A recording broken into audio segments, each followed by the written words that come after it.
Sebelum pertandingan melawan Cina, terdapat wacana yang mengemuka mengenai pemberhentian Sintayong sebagai pelatih tim nasional.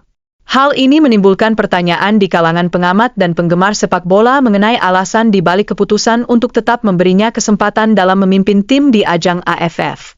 Dalam konteks ini, berbagai kritik mulai bermunculan terkait keputusan yang diambil oleh PSSI serta strategi pelatihan yang diterapkan oleh Sintayong. Selain itu, kesalahan individu yang dilakukan pemain turut berkontribusi terhadap hasil pertandingan yang tidak memuaskan melawan Cina. Pasca pertandingan melawan Arab Saudi, penampilan tim menunjukkan peningkatan yang signifikan. Fenomena ini memberikan harapan bahwa Sintayong mungkin masih memiliki kemampuan untuk membawa tim meraih hasil yang lebih baik di masa depan.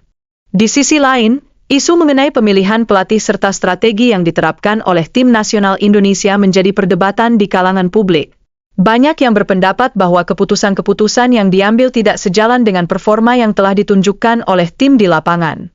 Dalam konteks perdebatan tersebut, muncul pertanyaan mengenai kualitas komunikasi dan pendekatan dari pelatih baru. Hal ini menjadi sangat krusial untuk memastikan kesuksesan tim dalam menghadapi pertandingan-pertandingan mendatang. Keputusan untuk memasukkan pemain U22 dalam skema AFF diakui sebagai langkah strategis yang berani. Pelatih memutuskan untuk memilih pemain muda yang telah menunjukkan performa baik di liga, meskipun pilihan ini tidak lepas dari kritik yang mengarah pada pemilihan tersebut. Komposisi tim Indonesia di kategori U22 menunjukkan potensi yang menjanjikan, meskipun banyak pemain yang masih muda dan belum berpengalaman. Kondisi ini menandakan perlunya waktu dan kesabaran dalam membentuk sebuah tim yang solid dan kompetitif. Namun, persiapan yang kurang ideal menjelang turnamen menyebabkan kesulitan dalam menemukan starting 11 yang tepat.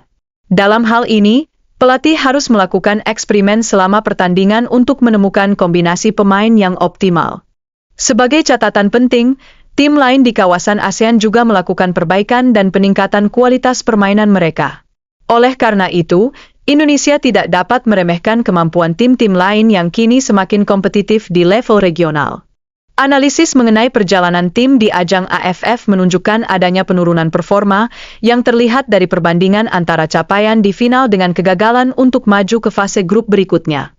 Hal ini mengindikasikan perlunya evaluasi mendalam terhadap strategi yang diterapkan oleh tim. Dapat dibandingkan dengan pelatih sebelumnya, banyak pelatih nasional yang belum berhasil meraih trofi di level senior.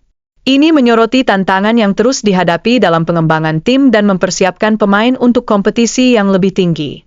Meskipun tanpa trofi, pencapaian tim di tingkat internasional seperti keberhasilan mencapai semifinal Piala Asia harus diakui sebagai langkah positif bagi masa depan sepak bola Indonesia. Ini menunjukkan kemajuan yang patut dihargai dalam konteks yang lebih luas. Perbedaan dalam pendekatan terhadap lawan-lawan yang dihadapi sangat penting untuk dipahami oleh setiap pemain. Setiap tim memiliki karakteristik unik yang memerlukan strategi khusus dan adaptasi yang sesuai. Komunikasi yang efektif antara pelatih dan pemain menjadi vital untuk mencapai kesuksesan tim. Jika kualitas komunikasi terganggu, maka pencapaian tujuan yang diinginkan akan sulit untuk direalisasikan. Pemain yang tidak memenuhi panggilan tim nasional harus siap menghadapi konsekuensi yang mungkin timbul. Ketidakhadiran tersebut dapat mengakibatkan mereka tersisih mengingat banyaknya alternatif pemain lain yang tersedia. Peran interpreter dalam komunikasi tim sangatlah penting, namun terdapat efek delay yang dapat mempengaruhi pemahaman antara pelatih dan pemain. Situasi ini dapat menyebabkan komunikasi menjadi kurang efektif di lapangan. Peningkatan kemampuan bahasa Inggris di kalangan pemain diharapkan dapat memperlancar jalur komunikasi dengan pelatih baru. Ini menjadi salah satu fokus utama bagi manajemen tim dalam upaya meningkatkan kohesi tim. Namun, risiko penggantian pelatih di tengah kompetisi dapat mengganggu ritme dan kestabilan tim nasional. Oleh karena itu, PSSI harus mempertimbangkan berbagai faktor sebelum mengambil keputusan yang demikian.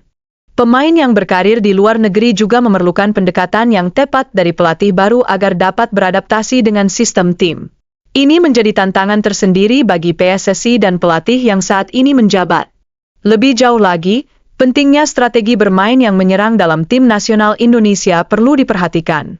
Meskipun strategi ini mengandung risiko, hal tersebut berpotensi meningkatkan peluang kemenangan di setiap pertandingan. Terakhir, dukungan dari supporter sangat mempengaruhi kinerja tim nasional. Kehadiran supporter yang aktif dan antusias akan memberikan motivasi tambahan bagi para pemain dalam setiap pertandingan yang mereka hadapi.